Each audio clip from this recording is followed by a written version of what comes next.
Hello and welcome back to another video. Today we're going to be taking a look at what's new in 1.17 and everything you need to know for developing mods in that version. So let's start with all the changes that Minecraft brought about to 1.17, and then we'll talk about the changes to Forge.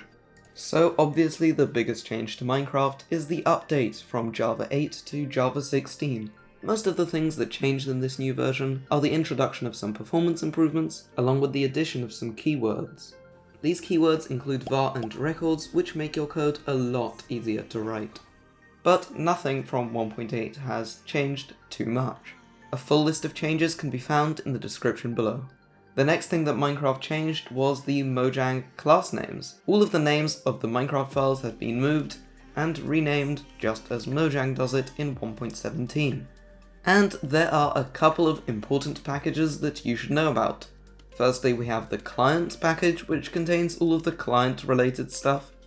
The data package, which contains all of the data stuff, so loot tables and recipes. The network package, which contains all of the communication between the client and the server. The server package, which contains all the server related things, so the world itself, the player, and the chat. And then the world package, which contains all the important information about the world. So the items, food, entities, effects, blocks, materials, lighting, biomes, and saved files, and more.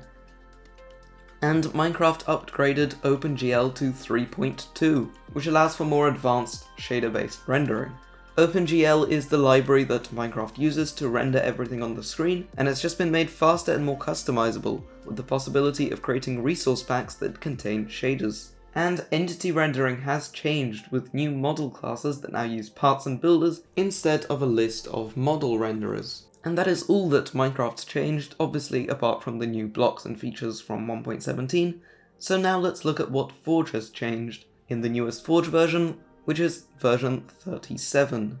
And Forge has now updated to Forge Gradle 5, with 5.1 being the latest stable version. And the Forge mod loader has been restructured. The restructure separates the main repository into many different modules, allowing the mod loader to be built separately from the API in the future. Just like in Fabric, you have the basic Fabric mod loader and the Fabric API.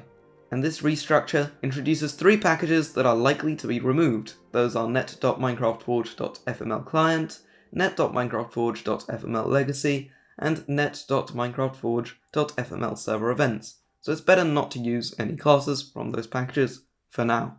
And the final change is the way we launch servers with the new Java 16.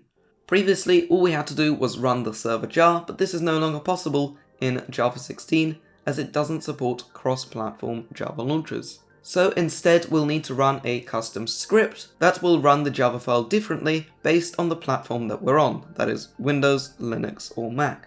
And that is actually all the changes you need to know about for developing in Minecraft Forge 1.17. If you enjoyed the video or have more questions, join the Discord below, where we have an incredibly supportive and wonderful community that will help you with any problems that you have. Thank you for watching, and I'll see you next time.